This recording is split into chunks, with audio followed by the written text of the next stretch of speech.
Halo teman-teman pecinta Gapi, berjumpa kembali dengan Blast Gapi. Pada kesempatan kali ini saya ingin berbagi tips bagi teman-teman khususnya yang masih pemula ya dalam memelihara Gapi atau merawat Gapi ini. Nah, pada kesempatan kali ini saya ingin berbagi tips bagaimana caranya supaya ekor ikan Gapi yang kita piara itu bisa lebar.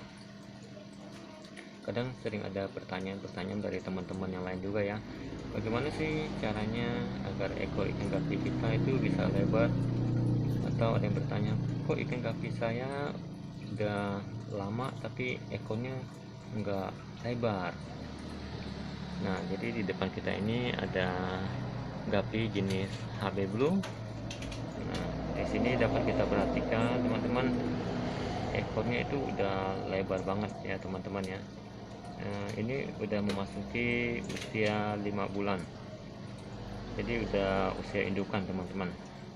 Nah, ekornya juga udah mengembang dengan baik, dengan lebar. Nah, sebelum kita lanjut, saya ingin menekankan terlebih dahulu pada teman-teman bahwa setiap breeder pasti punya teknik dan caranya masing-masing dalam merawat atau memproses ikannya. Begitu juga dengan saya. Kalau teman-teman merasa teknik yang saya sampaikan ini bermanfaat, silahkan teman-teman praktekkan.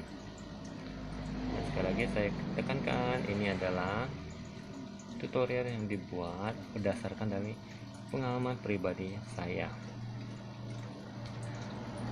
Sebaik-baiknya ilmu atau sehebat-hebatnya sebuah ilmu tidak akan berguna jika tidak bisa bermanfaat bagi banyak orang lain. Jadi biarpun kita punya ilmu yang hebat, tetapi kalau hanya kita gunakan untuk kita sendiri, tidak bisa bermanfaat bagi orang lain, maka menurut saya itu sesuatu yang tidak bagus, bukan hal yang apa ya namanya, bukan hal yang berguna lah. Lebih baik ilmu yang kita punya kita bagikan ke teman-teman, ke orang-orang yang membutuhkan. Nah, seperti itu ya. Nah, perhatikan atau kalian boleh siapkan catatan supaya dapat mengingat dengan lebih baik. Yang pertama, faktor yang menentukan ekor gapi kita itu menjadi lebar. Yang pertama itu faktor genetik, teman-teman. Jadi faktor genetik ini memegang peranan yang sangat penting. Seperti kata pepatah, kalau buah itu jatuh tidak jauh dari pohonnya. Jadi kalau indukan yang kita punya itu pada awalnya adalah indukan dengan jenis fertile atau ekor pendek atau ekor yang memang tidak lebar, nah ketika sudah dewasa anakannya, maka mereka pun tidak akan memiliki gen ekor lebar, tetapi akan mengikuti indukannya dengan ekor yang kecil gitu. Jadi ketika teman-teman menginginkan gapi dengan ekor yang lebar, usahakan kalian memilih indukan dengan ekor yang lebar juga. Jadi dari jantannya ekornya lebar, dari betina ekornya juga lebar, begitu teman-teman. Nah, selanjutnya faktor yang kedua yaitu aerator.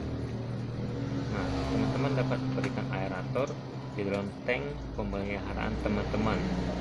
Jadi aerator ini lebih bagus dalam bentuk semi undergravel teman-teman. Saya akan contohkan sedikit dengan contohnya ya.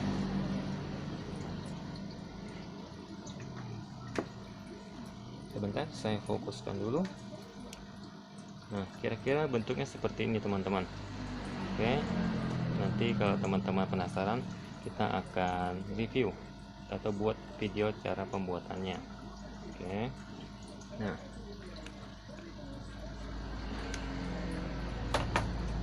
jadi fungsi dari aerator ini adalah untuk menghasilkan tambahan oksigen dalam akuarium kita. Nah, dan juga dengan tambahan semi undergravel yang saya bilang tadi, itu bisa membantu untuk mengurai sisa-sisa makanan atau kotoran-kotoran dari ikan tersebut. Jadi air kita tidak cepat kotor, tidak cepat keruh, dan otomatis air kita menjadi lebih sehat. Seperti itu. Yang ketiga adalah pakan yang tepat. pakan yang tepat di sini saya tidak sebutkan untuk pakannya, karena biasanya ikan juga seperti orang yang punya karakteristik tertentu, suka pilih-pilih juga. Nah, ketika kalian memelihara gapi, kalian bisa memperhatikan pakan-pakan yang kalian berikan kepada ikan gapi kita.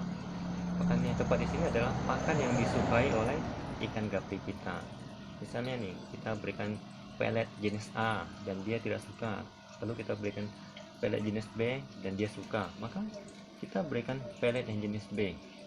Nah, karena ketika ikan suka dengan makanan yang kita berikan, maka otomatis nafsu makannya akan semakin bertambah, dan ketika nafsu makannya bertambah pasti berpengaruh pada tumbuh kembang dari ikan tersebut.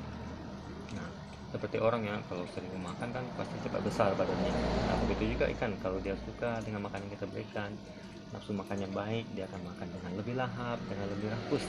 Nah, pasti pertumbuhannya juga lebih maksimal. Bisa dengan pakan hidup juga teman-teman. Pokoknya kalian perhatikan aja, pakan apa sih yang disukai oleh ikan kalian. Nah, seperti itu. Jadi saya tidak menekankan harus pakan hidup atau pakan dalam bentuk pelet ya. Kalian boleh campur atau mix, misalnya pagi pakan hidup, sore pelet. Nah, seperti itu nggak masalah, atau 2-3 hari sekali kalian campur dengan pakan hidup atau pakan pelet tok, nggak masalah. Nah, oke, yang selanjutnya itu ketinggian air teman-teman. Nah, jadi volume air dalam tank kita itu mempengaruhi juga untuk ekor gapi ini bisa tumbuh lebar. Kalau air di dalam tank kita itu hanya sedikit, maka otomatis ikan tidak akan bisa bergerak dengan leluasa atau tidak nyaman dengan tempat tersebut. Oke, saya geser dulu ya teman-teman untuk memberikan contoh yang lebih jelasnya ya. Jadi kita lihat langsung ke tank. Oke, ini saya lagi di bengkel, maaf abaikan saja background lainnya. Oke, nah perhatikan nih teman-teman, ini ada contoh volume air dalam tank. Nah, jika teman-teman memiliki tank yang besar seperti ini dan hanya diberikan volume batas air yang pendek atau yang sedikit, maka ikan tidak akan bergerak dengan leluasa. Mereka tidak akan bisa naik turun dengan bebas. Tetapi lain ketika teman-teman mempunyai tank yang seperti ini dan mengisi air dengan ketinggian yang lebih tinggi, otomatis mereka akan lebih bebas dalam bergerak. Nah, mereka akan merasa lebih nyaman. Seperti itu teman-teman ya. Oke, kita kembali lagi ke TKP. Nah, jadi ini saya lagi di bengkel ya. Nah, ini lagi rekaman malam-malam nih teman-teman.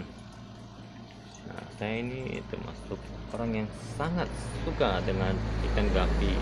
Jadi selain di bengkel, saya selain menjadi mekanik, saya juga berternak ikan. Tapi saya tidak fokus jualan ya, saya lebih sebagai hobi aja. Nah, tapi kalau lagi banyak biasanya saya jual-jualin juga. Nah, seperti itu.